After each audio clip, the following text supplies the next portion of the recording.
সিপিএমের দিকে নজর রাখতে হচ্ছে, কারণ নন্দীগ্রামে হাই মাদ্রাসার নমিনেশনে ধুন্ধুমার পরিস্থিতি তৈরি হয়েছে। সিপিআইএম কে মনোনয়নে বাধার অভিযোগ, ছবি দেখাচ্ছি আপনাদের।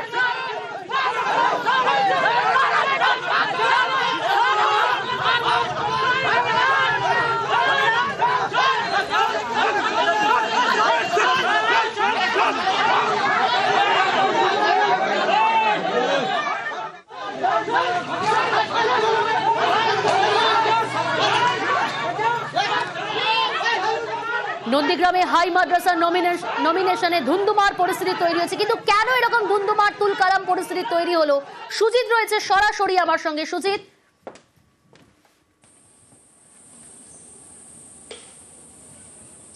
দেখো, নন্দীগ্রামে ধুন্ধুমার, তৃণমূল মারধর করছে সিপিএমকে, এমন অভিযোগ কিন্তু উঠে আসছে। যে ছবি দেখাচ্ছি এক্সক্লুসিভলি দেখো, সেখানেই দেখা যাবে রীতিমতো হাতাহাতি, মারামারি, ধস্তাধস্তি, এবং অভিযুক্ত যেখানে শাসক তৃণমূল, সেখানে সিপিএম কিন্তু এখানে বিরোধী।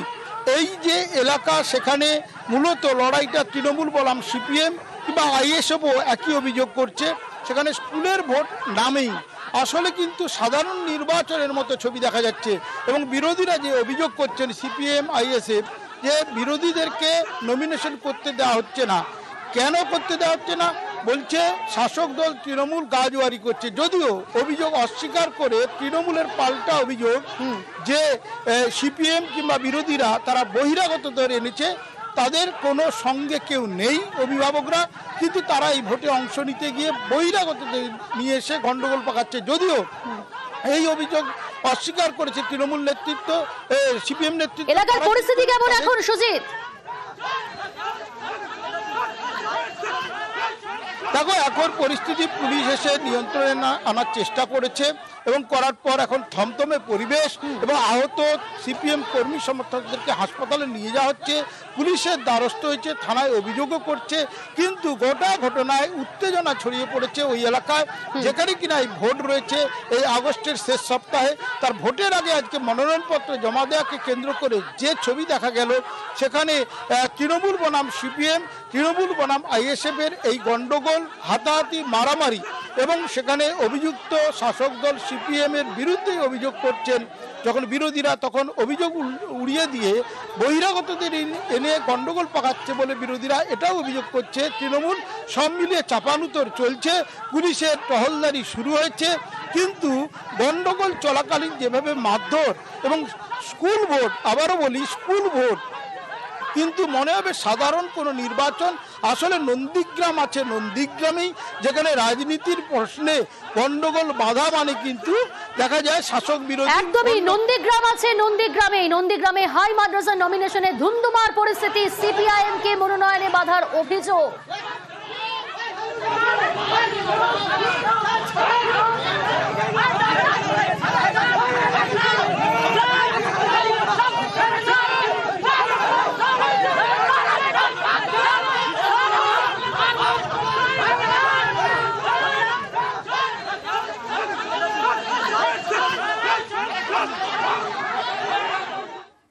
যে ছবি আমরা দেখছি সুজিত, সত্যি সাধারণ নির্বাচন মনে হচ্ছে। সেখানে কেউ বলবে না হাই মাদ্রাসা নমিনেশনে ঘিরেই এরকম তুলকালাম পরিস্থিতি তৈরি হলো। সত্যি নন্দীগ্রাম আছে, নন্দীগ্রামে এই ছবিটাতেই তো স্পষ্ট হয়ে যাচ্ছে।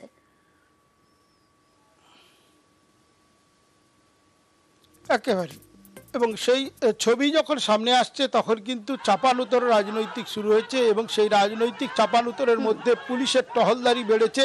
কিন্তু প্রশ্ন উঠছে, পুলিশ আগে থেকে কেন পদক্ষেপ নিল না, যখন কিনা একটা উত্তেজনা আছে, এবং সেই উত্তেজনা আছে জেনে মানুষজন অভিযোগ করছেন, মানুষজন মানে বিরোধীরা অভিযোগ করছেন, তারপরেও কেন পুলিশের গা ছাড়া মনোভাব, তা নিয়ে প্রশ্ন উঠছে।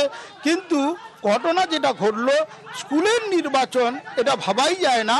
ছবি আবারও কথা বলছে, যে ছবিতে ধরা পড়ছে রীতিমতো ধুন্ধুমার কাণ্ড এবং তুলকালাম অবস্থা, মারামারি এবং মারধর সবটাই অবাধে চললো। একবারে প্রকাশ্য দিবালোকে রাস্তার উপরে, স্কুলের সামনে, স্কুলের ভোটকে কেন্দ্র করে। তা আবার মনোনয়ন, ভোট এখন দেরি আছে। এই যে ঘটনা সবটাই কিন্তু ঘটলো একবারে নন্দীগ্রামের মতো জায়গা, যে নন্দীগ্রাম সবসময় সবসময়ই সেনসিটিভ এই রাজনৈতিক প্রশ্নে, সেটা জানার পরও পুলিশ কেন ব্যবস্থা আগে থেকে নেয়নি সেটাই সিপিএম আইএসএফ সবাই কিন্তু অভিযোগ আকারে জানাচ্ছেন।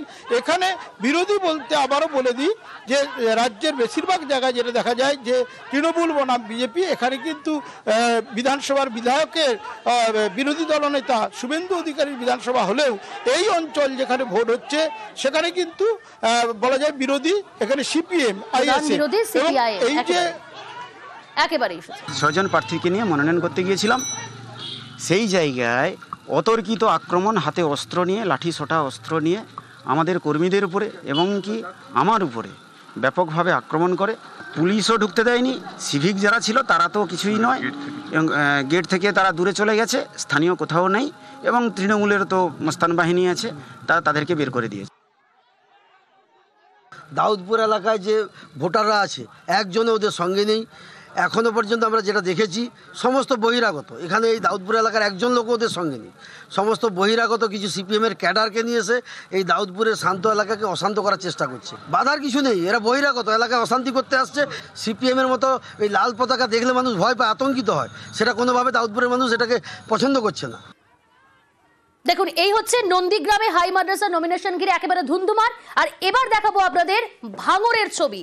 ভাঙড়েও একই পরিস্থিতি, হাই মাদ্রাসা নমিনেশন ঘিরে একেবারে তুলকালাম পরিস্থিতি, আইএসএফ তৃণমূলের হাতাহাতিতে উত্তেজনা। ছবি দেখাচ্ছি আপনাদের।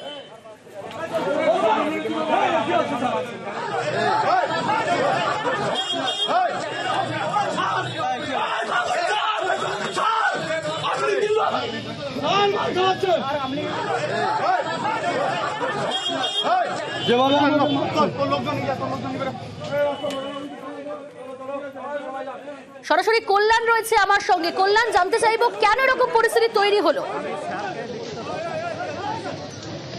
একেবারেই অনিন্দিতা, জানিয়ে রাখি এই যে ভাঙড় হাই মাদ্রাসার নাম আসছে, সেই ভাঙড় হাই মাদ্রাসার কিন্তু আজকে নমিনেশনের শেষ দিন।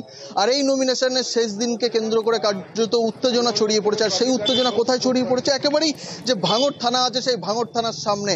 সেখানে যখন আইএসএফের যে সমস্ত সমর্থক রয়েছে তারা নমিনেশন দিতে আসছিল, সেই সময় তাদেরকে বেধড়ক মারধর করা হয় বলে অভিযোগ। তৃণমূলের বিরুদ্ধেই মূলত অভিযোগ উঠছে।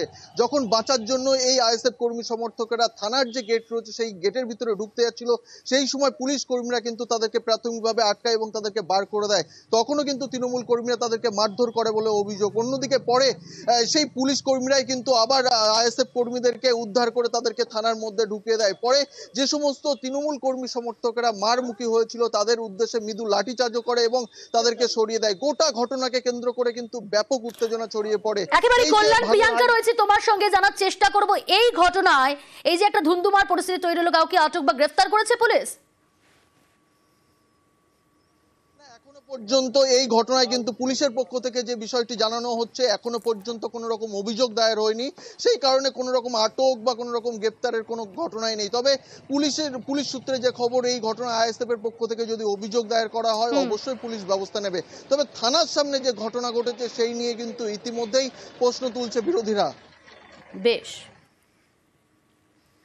ক্যান্ডিডেট হয়ে আমি যাচ্ছিলাম, গুন্ডা বাহিনী যখন আসছে বাইরের থেকে এখানে দাঁড়িয়ে আছে, আমরা তখন বলি যে ওরা প্রচুর লোক আছে, আমাদেরকে মারবে আমরা গেলে, ওই হিসেবে আমরা থানায় জানাতে এসেছিলাম।